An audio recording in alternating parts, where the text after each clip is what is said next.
Hello hi नमस्ते स्वागत छ हाम्रो पुर्बेली किचनमा। आज म आएको छु तपाईहरुको माझमा पुर्बेली स्पेशल डिशको रेसिपी लिएर। अब चाहिँ हेर्नुहोला। आज चाहिँ मैले तपाईहरुको माझमा पुर्बेली स्पेशल खानाको रेसिपी लिएर आएको छु। तपाईहरुलाई देखाउँछु है त। तपाईहरु यदि पूर्वको हुनुहुन्छ भने चाहिँ पक्कै पनि थाहा होला। यो हो याङपेन। अनि यो चाहिँ पुर्बेली स्पेशल एउटा खानाको डिस बनाउँदैछु आज म।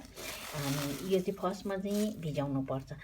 एउटा कुरा भन्नु बिर्स्यो मैले, यो जे पाए त्यही रुखको झ्याउ चाहिँ खानु मिल्दैन। यो चाहिँ गुराँसको रुखमा भएको चाहिँ मात्रै खानु मिल्छ, अरू रुखमा भएको चाहिँ खानु मिल्दैन भनेर चाहिँ भन्ने चलन छ। हामीले चाहिँ पहिले गुराँसको रुखको मात्रै लिएर चाहिँ बनाएर खान्थ्यो।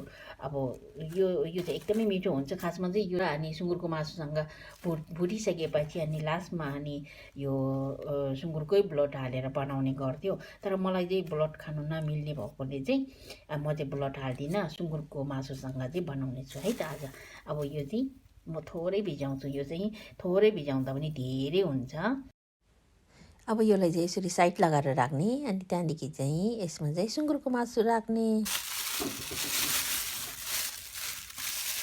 पोक त्यति मोटो छैन। अनि म चाहिँ ब्लड खानु नमिल्ने भएको हुनाले चाहिँ अनि मैले ब्लड नहालिकन यसमा चाहिँ अलिकता सोया सस युज गरेर चाहिँ अलिकता डार्क बनाएर चाहिँ बनाउने छु। र तपाईहरुले पनि पक्कै मन पराइदिनुहुन्छ होला। यो चाहिँ हाम्रो पुर्बेली स्पेशल डिस हो। अब चाहिँ तातो पानी, उम्लेको तातो पानीले यसरी हालिदिने, मजाले भिज्न। यो भिजिन्जेलसम्म चाहिँ म पोक काटेर रेडी पार्छु र चाहिने जति मरमसलाहरू पनि रेडी पार्छु है त। अब चाहिँ हामीले यो याङपेनलाई चाहिँ आधा घन्टासम्म छोपेर राख्ने। र मैले लिए लसुन, अदुवा, अनि नुन, अनि यो टिमुर। अनि यो टिमुर चाहिँ अलिकति बिर्र हुने गरेर हाल्नुपर्छ। खोर्सानी, सुकेको खोर्सानी कुटेर हाल्छु। त्यसमा 2टा डल्ले पनि मिसाइदिन्छु।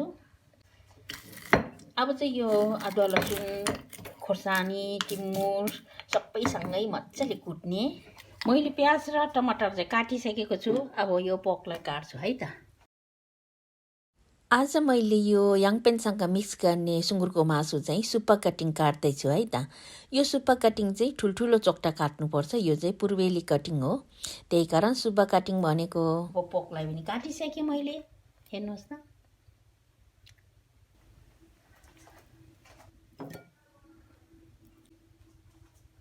अनि यो लसुन र प्याजको पत्ता चाहिँ मेरो यहाँ गमलामै उम्रिरहेछ कि, अनि मैले चाहिँ काट्दै यसरी हेर्नुहोस् त, काट्दै खाँदै आफूलाई पुगिहाल्छ। एक छाकलाई माथिबाट गार्निस गर्नुलाई पुगिहाल्छ।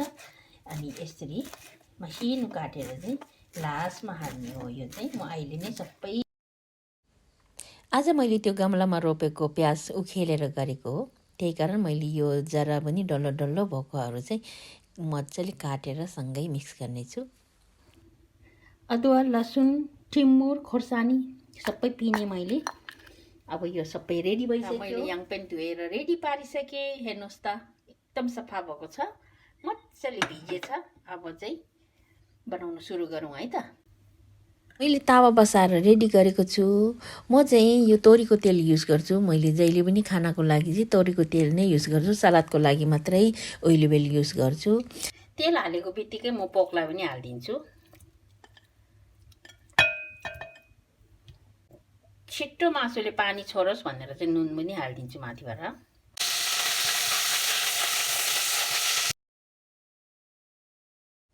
र यो चाहिँ तेल तात्तै मासुलाई राखिदिने। मासुलाई राखेपछि नुन राखिसकेको छु मैले। त्यो माथि काटेको प्याजलाई पनि हालिदिएँ। अलिक धेरै प्याज हालेँ मैले र मजाले एकचोटि चलाइदिने। त्यहाँदेखि चाहिँ टमाटरलाई पनि हालिदिने। यो काटेको टमाटरलाई पनि मैले हालिदिएँ। अब फेरि मजाले झैँ पारेर चलाइदिने र त्यो सँगसँगै सोया ससलाई पनि हालिदिने। मेरो चाहिँ डार्क सोया सस भएको हुनाले चाहिँ थोरै पानी हालेर चाहिँ मजाले चाहिँ पाक्नको लागि चाहिँ छोडिदिएँ। अनि फेरि सरर एकचोटि चलाइदिने। अनि मैले यो सबै चलाइसकेपछि चाहिँ अब मजाले प्याज र टमाटर सबै मिक्स हुने गरेर चाहिँ चलाइसकेको छु। र त्यो माथि मैले अघि कुटेको सबै मसला भन्दा पनि खोर्सानी, टिमुर, नुन, अदुवा लसुन सबै मैले हालिसकेको छु र कोरियन चिल्ली पेस्ट पनि हालेको छु। यो चाहिँ कोरियन चिल्ली पेस्ट गोचुजाङ भन्ने चाहिँ हो, मैले हालिसकेको छु। र हेर्नुहोस् त अब लुक्स यस्तो भएको छ। अब चाहिँ यसलाई मजाले छोपेर चाहिँ मजाले पाक्नु दिनुपर्छ। मेरो विचारमा चाहिँ पानी अलिकता नपुग्ला जस्तो भएपछि थोरै पानी माथिबाट थोपेर अनि छोपेर पकाएँ। हेर्नुहोस् त अब यतिको भएको छ। अब चाहिँ हाम्रो याङपेन हाल्ने बेला भयो। अब म चाहिँ याङपेन हाल्छु है त। अब यो याङपेन हालिसकेपछि मजाले सरर चलाउने अनि फेरि छोपेर पकाउने। अब यसलाई सरर एकचोटि चलाएपछि चाहिँ अनि छोप्दै पकाउँदै चलाउँदै छोप्दै पकाउँदै चलाउँदै गर्ने। अब मैले चाहिँ प्रोसेस त्यही गर्दैछु र तपाईँहरूले पनि त्यसरी नै, यदि तपाईँहरू पूर्वेली हुनुहुन्छ भने चाहिँ याङपेन बनाउँदाखेरि चाहिँ त्यसरी नै गर्नुपर्छ। पाक्नु त मजाले पाकिसकेको छ, पहिला नै पकाएको हो। र त्यहाँदेखि सुकुटीलाई चाहिँ तातो एकदमै उम्लिरहेको पानीमा आधा घन्टा जति भिजाएर पकाएको हो। अब चाहिँ म माथिबाट चाहिँ अघि काटेको हरियो प्याज र लसुनको पत्तालाई चाहिँ माथिबाट गार्निस गरिदिन्छु। यति राम्रो देखेको छ, हेर्नुहोस् त, हेर्दै खाउँ लागेको छ र एकदमै मिठो पनि हुन्छ। अनि आजको यो मेरो भिडियो पूर्वेली डिसलाई कस्तो लाग्यो? तपाईँहरू पूर्वेली हुनुहुन्छ भने चाहिँ लाइक, कमेन्ट, सेयर, सब्सक्राइब गर्नु चाहिँ नभुल्नुहोला। र यदि मेरो भिडियो राम्रो लाग्यो भने चाहिँ तपाईँहरू पूर्वेली हुनुहुन्छ भने चाहिँ पूर्वेली साथीभाइहरूलाई सबैले सेयर गरिदिनु होला। र यदि पूर्वेली होइन भने पनि मेरो भिडियोलाई राम्रो लाग्यो भने चाहिँ सब्सक्राइब गर्नु चाहिँ नभुल्नुहोला। अनि म यस्तै नयाँ भिडियोहरू लिएर आउने नै छु। अर्को हप्ता फेरि भेटौँला। मलाई चाहिँ यो सुक्खा भन्दा पनि अलिकति झोल भएको मनपर्छ, त्यही कारण मैले झोल भएको बनाएको हो। तर यो जाँड रक्सीसँग खानुको लागि चाहिँ सुक्खा गरेर बनाउँथ्यो। यो चाहिँ चाइनिज पिकल ग्रिन लसुन बनाएको। यो चाहिँ क्यारोट र मुलाको अचार, डल्ले खोर्सानी हालेको छु मैले। अब चाहिँ म ढिलो नगरिकन तातोमा खाना खानेछु र आजको लागि यतिमै बिदा लिन चाहन्छु। यदि मेरो भिडियोलाई मन पर्यो भने चाहिँ लाइक, सेयर, कमेन्ट, सब्सक्राइब गर्नु चाहिँ नभुल्नुहोला। अनि आजको लागि बिदा लिन चाहन्छु। By by.